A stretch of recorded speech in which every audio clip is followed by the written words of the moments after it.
what, you'll be hard pressed to find a more beautiful campsite. I think this is where I'm gonna camp for the night. This ground is nice and soft too.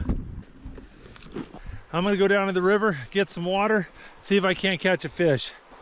How do I get down here without breaking my neck?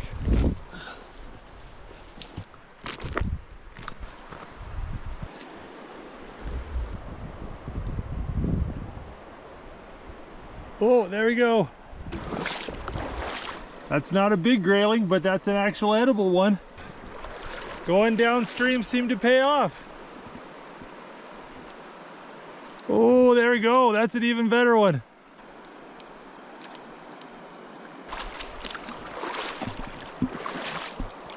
That's a very skinny grayling, but that's a proper size.